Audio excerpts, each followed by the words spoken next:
it's unique enough that it's going to be the inspiration for my little homily this morning.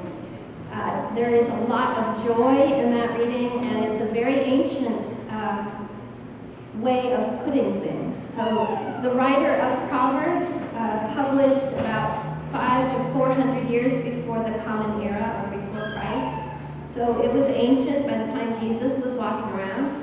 And the image of the figure of wisdom being with God as kind of the first thing that God created is very integral to the Hebrew faith.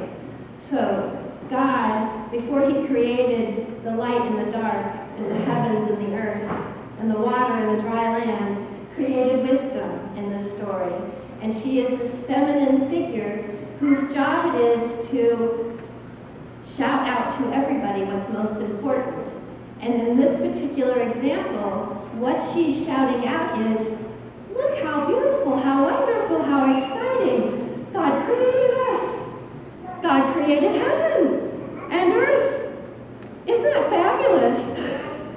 She's very excited. And like a child, in fact, one of the words in here that the alternate translation is the second to the last sentence at the end of the reading. Then I was beside him, beside God, like a master worker. The other rendering of the Hebrew word is child. And I think if you read this little verse again, you'll agree with me that it probably is child that they meant. Because you remember what that childlike feeling is to see something for the first time? To see, look at the light coming through those windows, that's beautiful. Oh, how high the ceilings are. That wonderful childlike sense of surprise. And how wonderful is our God to create us human beings who stand up like giraffes. With all that gravity pulling us down, we still stand up straight. Isn't that amazing? It's amazing. So the only way that I have of reaching back and understanding how I learned about joy in my life was to remember when I was a little kid. And what gave me great joy, so I can relate to this reading, is music. I love music. Some of you have heard me talk about stealing my father's LPs, those 78 big thick records, and I broke one once. I stole them because I loved the music so desperately that I needed to hear it. You're too young to be addicted when you're a little kid, but I was so moved by all the different harmonies and all the different sounds of the different instruments, and I just couldn't get enough of music.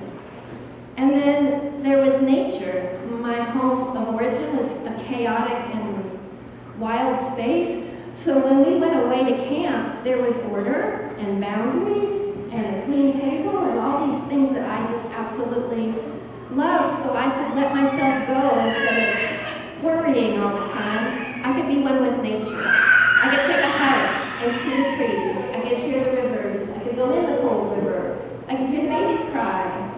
I just felt that part of me was more alive when I was in nature, and part of me was more alive when I was singing. My dad was a choir director, so that leads to the third thing that I loved, which was church, because I kind of grew up in a church with stained glass windows and the altar way in the back like that. And in church, I felt this connection that went beyond description. I didn't know why I believed so much, but I think having the color and the music and being part of a community made me feel grounded and safe. And even though I left the church when I was like 19 years old, I was back by the time I was 24. So I took a little intermission, but it called me back. So one of the things about the joy of singing that I noticed when I was a kid was that when we sing in harmony, you have to know your part. And I began to own my part in a way that I liked singing better when there was a bass next to me and a tenor next to me. So the grounding of those two parts helped me sing my part with much more joy when I had these two parts next to me, because I wasn't doing it by myself, that was one thing, but I could sing a different note than either one of them that they couldn't sing. It was mine to sing. I got to sing that part, and carry my part while they sang their parts. And I got a great amount of joy, which is ironic because today is the last Sunday that we officially have a choir until the fall. So listen to them with joy, singing their parts, with people sitting next to them who don't sing their part. So they have to carry their part. And this leads me to the main thing about the Trinity, which this reading is so good about. Wisdom knows what true joy is, and what would be worship without joy? What would our life be without joy? And this ability to have joy in our worship is what the Trinity is all about. Because the Hebrew God, who is our God, is a relational God. There cannot be creation without somebody cheerleading the joy to give to God over the creation itself.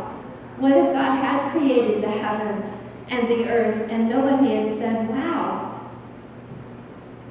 Who's going to say, wow, if it's not wisdom who was there watching all this?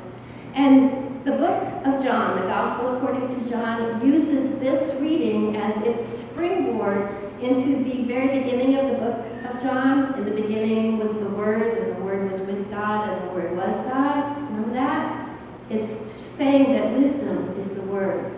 So this figure that's feminine is attributed to Jesus, who was equally developed on his feminine side as his masculine side. He could listen like the best woman on a long-distance telephone call. He could walk on water. That's a masculine thing. He could pray with the dying and not be upset and stay steady like a mother hen. He could rise people from the dead. Is that power? That's power. So look at Jesus as our example of a completely integrated, feminine, masculine, and joyful leader who knew that you have to go away and find some joy before you can come in here and worship God like we're supposed to do. Look at the people who started this church. They designed it with extravagance. Why do we need windows that large? For joy. Why do we need that gorgeous apse in the back, that mosaic made by Tiffany? What's the purpose of it? Joy. Why do Episcopalians insist on singing every single verse of all the hymns? We love to sing all the verses, don't we? Joy, joy is it. Why do we come back week after week and sit around like we're supposed to be here? What brings you here? Joy. Joy. Did God invent joy? Yes. And if we don't have joy, we're out of balance. Is our political world missing a little joy right now? Yeah, everybody's so serious. And it is serious. Not that governing is a light matter. But you have to tell the health of something whether joy is present. Sit next to some of these children, offer to help out with the crying, and you will be laughing before you realize it. They make you laugh, right? So you don't have to get complicated with the version of the Trinity. Whatever one works for you. But where there's God, there's Jesus. Where God and Jesus are together, watch out, all bets are off. The Holy Spirit is there, stirring our hearts to sing in harmony, stirring our hearts to go outside and take a walk at Vanderbilt properties, and stirring us to start communicating with each other, because our God is relational. Everything we do counts on us being open and honest and truthful and sincere and intimate with the people that we love most. Amen.